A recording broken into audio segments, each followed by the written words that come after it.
Chapter 8. "I think it's time we went to the arena building," the Crag announced the following day. "It's where the tournament is going to be held, and I think you should see it."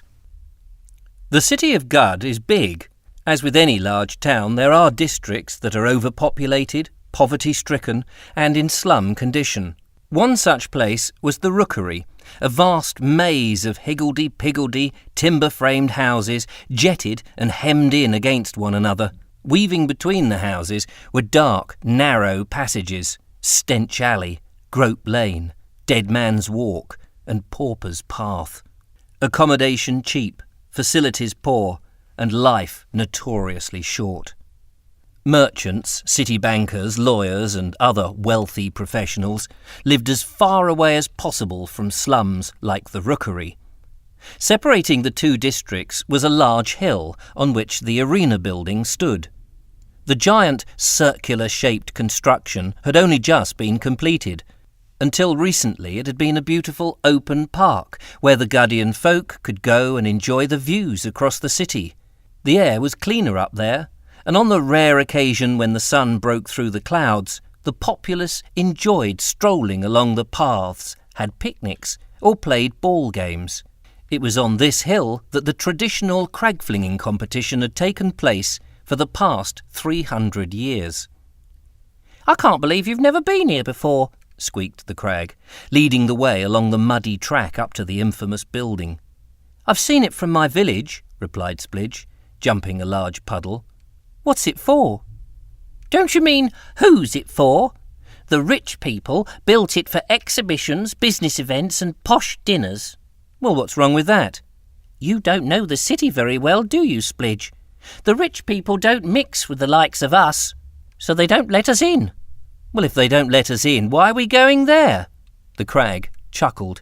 "Oh, today is different. The tournament starts in less than 2 weeks, and the powers that be are allowing us riffraff to have a peer in.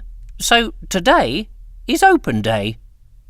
"If only the rich people can use it, why did the king allow it to be built?" "The mayor and the city councillors wanted a place to host their important functions, and the town hall wasn't big enough, so they twisted the king's arm to have the arena built. But someone else was eager to get his hands on the land." Splidge stopped for a moment and looked down at his little friend. "Oh, who?" "Baron Frogmorton, of course." The Royal Cragflinger bent down and picked up the orange mop creature. You're getting very muddy. Come on, ride on my shoulder and tell me some more. The Baron seems the sort of person who would like to take control of the whole world, if you ask me." The Crag laughed as it made itself comfortable next to the boy's ear. "You're not wrong there. The king wouldn't sell the land to the Baron, and his stipulation to the councillors was that the royal tournament must continue to be held there, so a special area had to be provided within the complex." The hill got steeper as they neared the top, and the Crag chatted merrily, explaining other interesting facts about the new arena building. "It's said to contain over 1 million bricks, all shiny and new." "That must have taken ages to make." "The brickworks employed hundreds of people to hand-make them, and for a time barely anyone was out of work. With such a big project there were plenty of jobs for artisans and craftsmen. They're just putting the finishing touches to it now. It's just a shame it's so hideous to look at." The muddy lane broadened out into a large cobbled square. In front of them rose the vast edifice. No single construction was near the size of this colossus, yet at the same time nothing in Gud was as bland or architecturally devoid of character.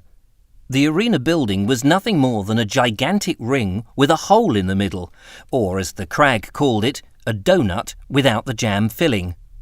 Although an amazing achievement of engineering, Mr. Wren's designs were rather radical for an old-fashioned Gudian city. Several stories high, and with not so much as a window to break the monotonous uniformity, it was a blot on the landscape. Around the base was a fan of doors, which the Crag explained were the emergency exits. The main entrance was at the top of a fairly bland flight of steps. "Goodness, that's ugly," Splidge said. From a distance it looks, well, weird, and up close it hurts my head." "You wait till you've seen inside," the crag snorted. "Put me down and I'll lead you in." At the top of the steps, Splidge cleaned his boots on the metal scraper and followed the crag inside. The reception hall was bustling with people. High up, suspended from the ceiling, were numerous globes, forming a model of the universe, painted in wondrous colours and depicting space and all its mystical elements. Football-sized planets dangled from near-invisible strings, and they were surrounded by millions of pinpricks of light. Hanging in the middle was the sun, a great yellow globe bursting with light. "Blimey, you don't see that every day," exclaimed Splidge. "Mr. Galileo, the astronomer, says this is what the heavens look like through his telescope." "Wow. Can you see that tiny blue and green ball? That's the world we live on, and Gud is just a tiny part of it." Splidge gaped up at the impressive work of art. "I've often thought it would be amazing to travel to the stars." He turned to the crag, but was suddenly distracted. "Blimey, did you see her?" "Who? I can't see anything from down here," the crag grumbled. Splidge scooped up his orange friend again. "I think I just saw Mistress Doreen." "The Baron's daughter? Is she here?" "I'm not sure. I might be wrong. But if she is here and on her own, I want a word with her." Splidge pushed his way through the increasing number of inquisitive sightseers. There weren't many girls who wore black leather and had raven-coloured hair, and none he'd seen that were stunningly beautiful and caused his pulse to race. "I can't see her. I must have been mistaken." "Just as well. She's trouble, that girl. Come on, let's go and look at the main stage where the Cragflinging takes place." Splidge grinned. "Oh yes, I'd like to see that." The orange mock creature guided the Royal Cragflinger to a set of heavy oak-panelled doors, and Splidge gave them a push. The crag jumped down from the boy's shoulder and led the way through the doors and up a short aisle. Splidge stopped and whistled at the sight in front of him. The stadium was colossal. "Great guddersnot!" "Big enough for you?" laughed the crag. "It seats up to 10,000 spectators, and when you take centre stage, it'll be packed." A huge, sawdust-covered oval-shaped stage was encircled by row upon row of tiered seating. There were wooden benches as far as the eye could see. High up, on the surrounding walls, were massive scoreboards, and standing right in the middle of the stage was a huge Cragflinging target. It was an impressive sight. At least, it would be when the workmen had finished, once the scaffolding towers, trucks, wagons, measuring poles and paint pots had all gone. For the moment, inside the arena, it was a building site. The boy sat down to take it all in.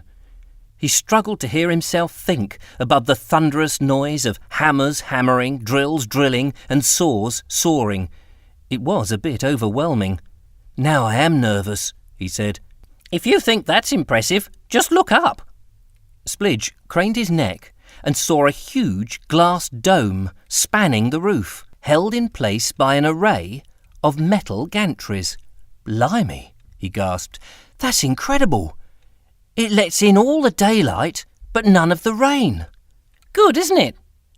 A hooter sounded, and all the workmen immediately stopped what they were doing and eagerly made their way to a trestle table at the far end of the stage. Tea was being served. Splidge took another look at the Cragflinging target, but again something caught his eye. Crawling under a bench a few rows back, he saw the leather-clad girl. "Hey, you!" he called. "I want a word with you." The mysterious girl was quick on her feet and fled towards the rear of the auditorium. Splidge hastened after her, but the girl was like lightning and effortlessly put distance between them.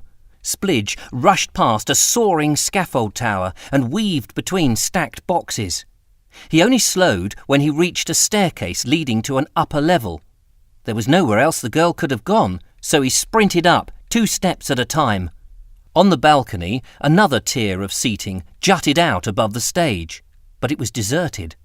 Splidge surveyed the benches and started to have second thoughts. Maybe she hadn't come up here after all. Then a metallic noise made him spin round, and he spotted a dark figure stepping onto the service ladder that went up onto the roof. "Hey, I just want to talk to you," Splidge called again. The leather-clad girl abandoned her ascent and ran to the edge of the balcony. Splidge realised that he had her cornered. There was nowhere else for her to go. Mistress Doreen shot a look over the edge, but Splidge knew it was too big a drop. She couldn't jump, not without breaking her legs, or worse. "Mistress Doreen!" Splidge cried as he rushed towards her. But before he could get there, she climbed onto the rail and leapt off. "No!" Splidge screamed. He grabbed the rail and peered over, expecting to see the girl splayed out on the floor below, writhing in agony. But for a moment, he saw nothing. Mistress Doreen hadn't flung herself willy-nilly into oblivion. She had jumped onto the tall scaffold tower and nimbly slid down. She hit the ground running and only briefly glanced back. Splidge was impressed, but disappointed, and watched as the beautiful girl with raven hair, after giving him an enigmatic smile, bolted out of the double doors. Splidge and his orange mop creature returned to the palace, frustrated they hadn't spoken to Mistress Doreen. She had fled from the arena building and escaped down a side alley towards the market square. But before reaching her destination, a grubby hand shot out from the doorway and stopped her in her tracks. Brute munched a greasy pork pie. The girl didn't have time to escape before the piggy-eyed man discarded his lunch and slammed her against the alley wall. He leered at her. "Hello, Doreen. Fancy seeing you here." "Go to hell, Brute," she yelled, bringing her knee up and shoving it hard between his legs. Pigface gasped, spraying the girl with his chewed mush, and doubled up in pain. Doreen slipped from his grip, but the thug was fast and grabbed her long raven hair, yanking her back. She lurched into submission and dropped to the ground.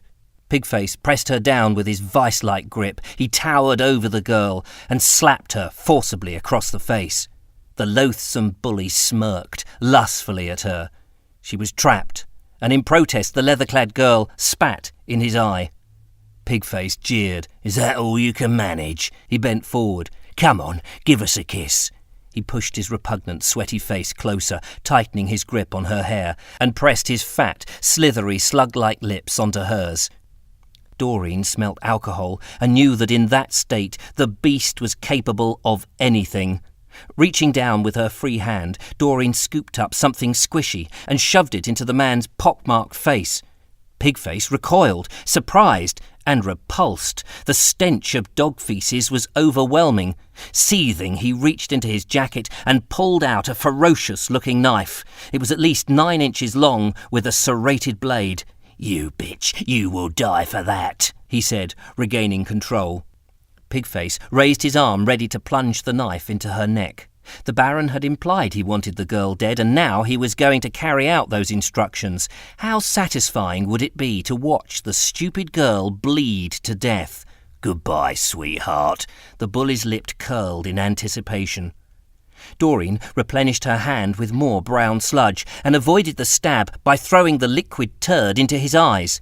Blindly, the madman raised his arm a second time. Doreen pounced and pushed his arm up above his head. Reaching his face, she sunk her fingernails deep into his eye sockets and twisted. His scream was spine-chilling, and buckling he fell backwards, writhing in agony.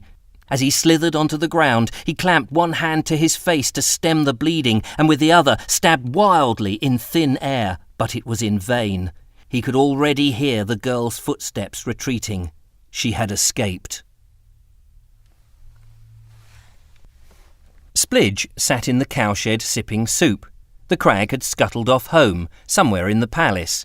Splidge had never asked exactly where, and anyway his head was filled with more important things. Well, one, Mistress Doreen. He listed them in order of importance. First, she was lovely, but she and her father had tried to kill him. She hadn't doused him in the inflammable liquid, but if the Baron hadn't, maybe she would have. Second, he'd kissed her. It wasn't a dream, he really had snogged a girl. Actually, he thought, better make that first, not second. Kissing was much more important. Third, she had spied on him at the arena building. Had she kept an eye on him from the moment he first arrived in the city? Was she the Baron's spy? Splidge pushed his bowl away. He wasn't hungry anymore. Instead, he paced up and down and decided to put her out of his mind. His thoughts turned to the painting of the warriors. There was something that puzzled him about it. He couldn't be sure, but on the lead horse, his father's magnificent stallion, there was a saddlebag, and something green with beady eyes was painted peering out. The brushstrokes were not precise, but it did look like a small, straggly-haired, mop-like creature. What did that mean? A yellow scrap of parchment slid under the door.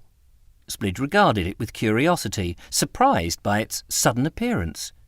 Then he picked it up.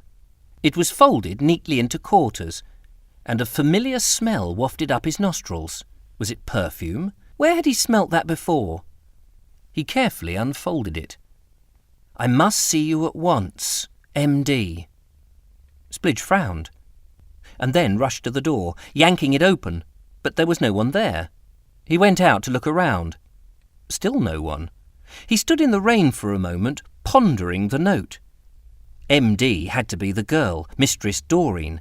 It was the same perfume he'd smelt when he'd fixed her umbrella under the market hall. But where had she gone?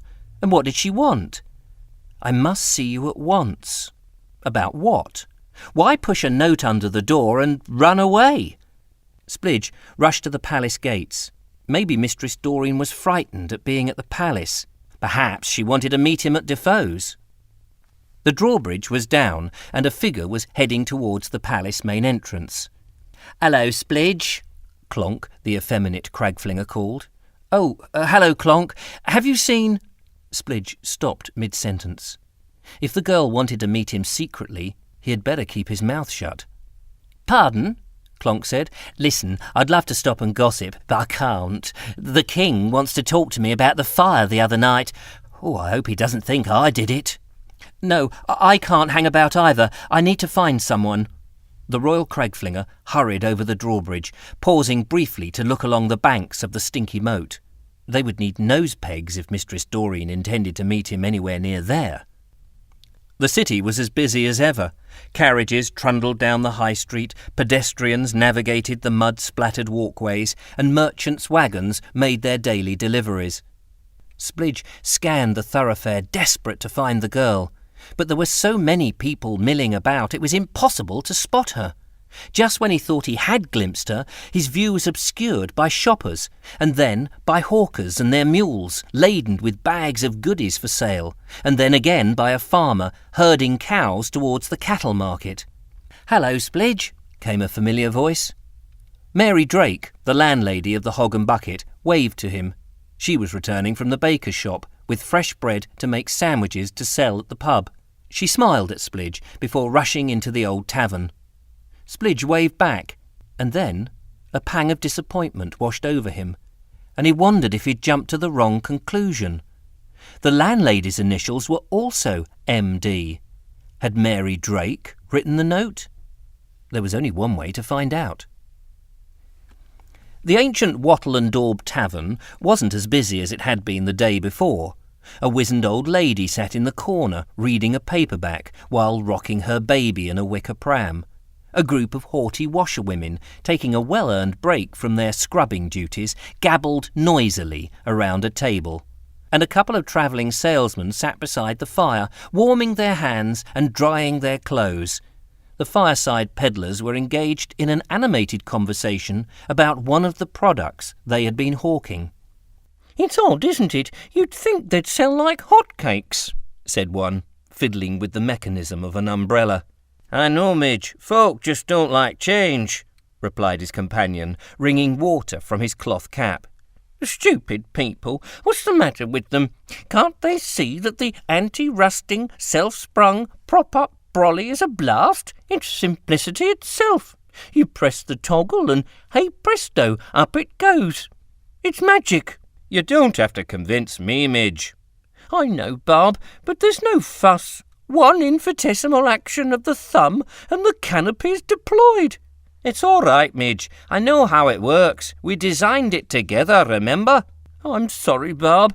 It's just that it'll revolutionise the old manual system." The thing you have to remember, Midge, is that people don't take to new things very quickly. That's why we'd go broke trying to flog them ourselves, and that's the reason we had to sell the idea to you-know-who. Oh, Bob, was it the best thing to do? I thought he might have given us more money for our designs. I know, Midge, but you know what he's like, tight old sod. Fortunately, we do have plenty of other products we can trade. That's true. Everyone needs nick-combs, after all. The tavern door opened, and Splidge gingerly peered in. Everyone turned and looked at the lad as he walked conspicuously up to the bar. He assumed they recognised him from his recent fame in the newspapers, but as fast as the babble had stopped, it started up again, and no one gave him so much as a cursory glance thereafter.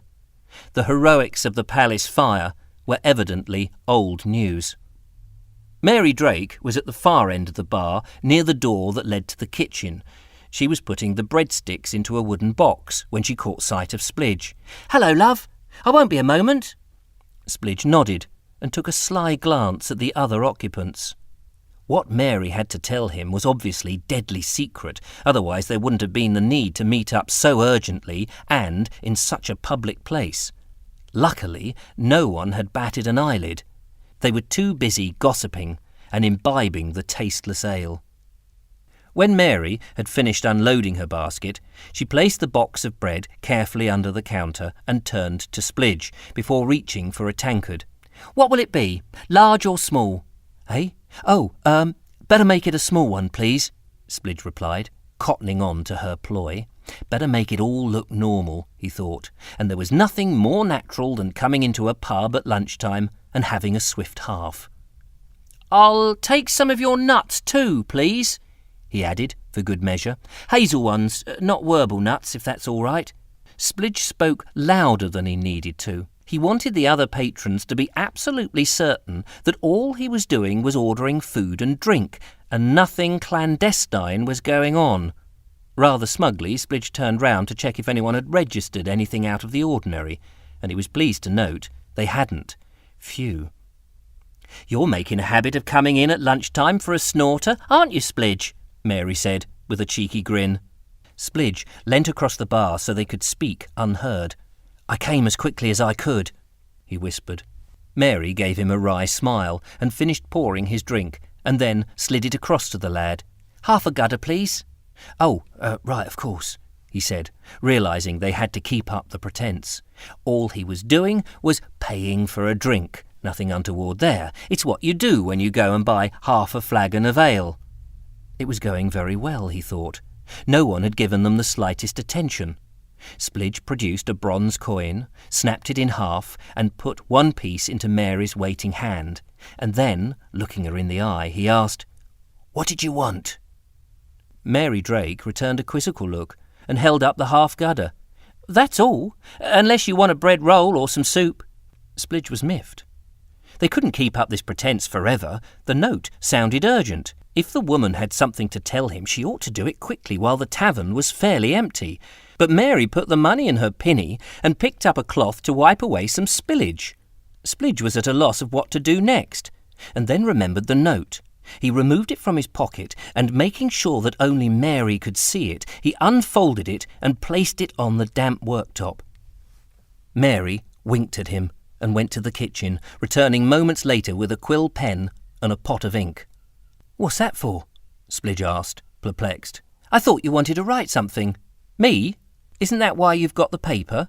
Or have you come to read poetry to me?" She laughed at the thought, but Splidge wasn't amused at all. "Haven't you got something to tell me?" he said, suddenly clamping his hand to his mouth, realising he'd blurted it out louder than he had meant to. Mary chuckled. "Oh no, you certainly don't want to hear my poems, that's for sure. You may be 12, Splidge, but I fear they're too naughty even for your ears." And with that, she left the bar to stoke the fire. Splidge shook his head. It was very strange. All of a sudden she didn't want to talk to him. Maybe it was too dangerous for them to be seen together in the tavern after all. Maybe the patrons were not as respectable as they seemed. Perhaps they were spies, secretly watching and listening to every word that was spoken. The Royal Cragflinger sat on a stool and sipped his beer. He stole a sneaky look at the old scrubbers, who had become quite merry and raucous. As they laughed and chattered, Splidge noticed they were playing cards, hardly the activity of secret informants. He glanced surreptitiously at the salesmen. They seemed to be engrossed in a spirited discussion about their catalogue of knickknacks, most of which had spilled from their saddlebags and onto the floor. Splidge turned to the elderly woman with the pram. She had dozed off, and her charge cooed contentedly. None of them looked like spies, and none of them had even acknowledged that the boy was there, and apart from the face peering through the grubby little window at the back, none of them had taken the slightest interest in him. Splidge choked on his drink. A face at the window? He whipped round, and suddenly his eyes locked on the girl with the raven hair. She was staring straight at him through the murky glass. Splidge nearly dropped his tankard. What a Burke he'd been! Of course the landlady of the Hog and Bucket hadn't written the note. It was Mistress Doreen who urgently wanted to speak to him. He leapt to his feet, but when he looked again, the window was bare. Splidge rushed for the door and grabbed the handle, and paused for a moment. What if it was a trap? The girl worked for the Baron. She helped start the fire. She had spied on him at the arena building. He mustn't forget Mistress Doreen was the enemy, and his life might be in danger if he spoke to her. Cautiously, he pushed open the door and peered out. But the raven-haired beauty wasn't anywhere to be seen. The road was busy with lunchtime traffic. Merchants and their pack horses trotted by, and a couple of delivery men had pulled up and were unloading barrels of Baron's bitter at the rear of their wagon. Splidge hurried along the pavement and scanned the lanes, fanning away from the main road, determined to find the raven-haired beauty. Surely she couldn't have vanished into thin air. More confused than ever, Splidge shrugged and retraced his steps to the tavern door. There was still half a pint of ale abandoned at the bar. Just as he was about to go in, something made him turn round, and there she was, across the road, just standing there as if willing him to see her. Before he could react, the dray horses pulled out in front of him, and the wagon was off onto its next port of call. By the time it had gone, the girl had too. This time she hadn't vanished into thin air. She was making her way into the passage that led to the cattle market. Splidge crossed the road and ran after her. Lined with brick walls, timber gates and entrances to workshops, the passageway snaked behind the grand houses of the high street. It passed Mr. Chops, the butcher's, and Splidge spotted Freckles and Lucy Longtrousers through the window, busy at work. Mistress Doreen was some distance from him. He flashed a look behind him to see if anyone was following. The girl with the raven hair entered the square at the end of the passage. The cattle market was in full swing, and teeming with people, and hundreds of cows. Splidge paused to take it all in. He'd never been to such a place before. The noise was incredible, and the smell was so overpowering that it almost made him gag. Black and white dairy cows were squashed together with tan-coloured heifers. Spirited calves snorted at an angry-looking bull, while great horned beasts stamped their feet and grunted loudly. All the animals were housed in makeshift pens and attended to by farmhands. Many of them were Splidge's age. They looked very professional in their smart uniforms, grooming the animals with stout brushes and replenishing their feed in slatted troughs. Milling about, dressed in expensive suits, moleskin top hats, and carrying posh umbrellas, were the buyers. They inspected the cattle and were engaged in fervent negotiations. As Splidge weaved through the maze of enclosures, trying to keep an eye on the girl, inquisitive bovine faces loomed up at him. "Looking for a bargain, sonny?" came the gruff voice of a man sitting on a stool beside one of the pens. The grubby farmer was chewing on a wedge of cured beef and patting a small dog. "Oh, no thank you," Splidge replied, while he scanned the square. That's a pity," said the man, feeding his dog a piece of the dried meat. "You see, these are a special breed, Guggadeen Gangus." He jabbed a thumb at the cows in a pen behind him, and Splidge took a cursory glance. They were monstrous devils, with massive horns. "They come from the hills of Guddamac, where the grass is more nutritious. Better fed than all them others here. I can sell you a bull for 9 gudders if you're interested." The cowman leant forward and grabbed the boy's jacket, pulling him closer. You won't get a better offer than that, sonny." Splidge stepped back and shook his head. "I'm looking for a girl, not a cow." "Hard to tell the difference in Gud," the farmer laughed. "Go on, give me 8.5 gudders and I'll throw in the dog. It's flea-bitten, but loyal as anything." Splidge dashed away from the batty old farmer and headed into the centre of the crowd. A raised voice began to address the thronging mass, and everyone stopped to listen.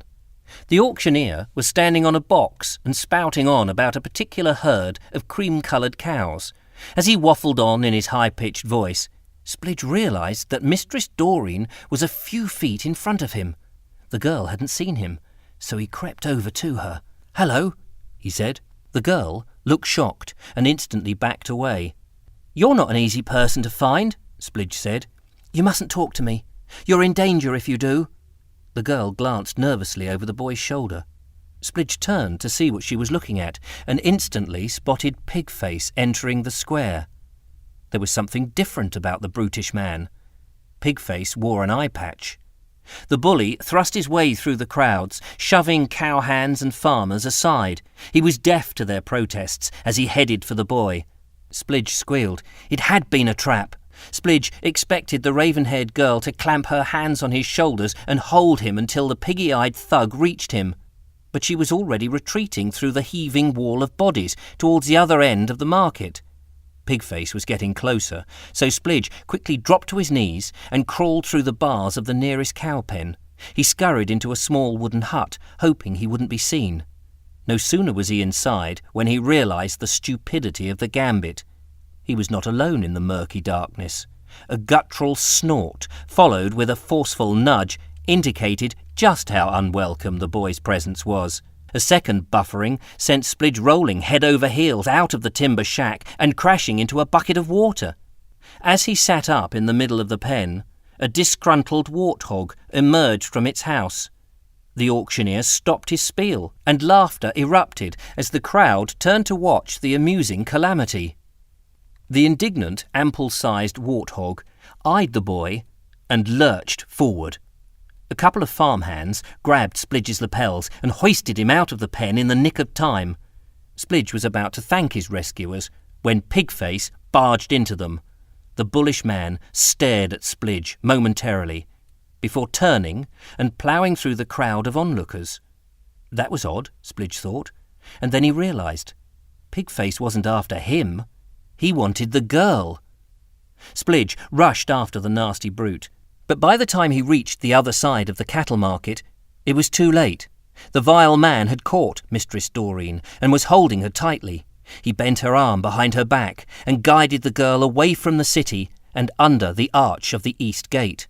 Splidge hammered after them, running through the noble gate towards the ancient bridge which spanned the river. Pigface had stopped on the stone crossing and was tormenting the teenager.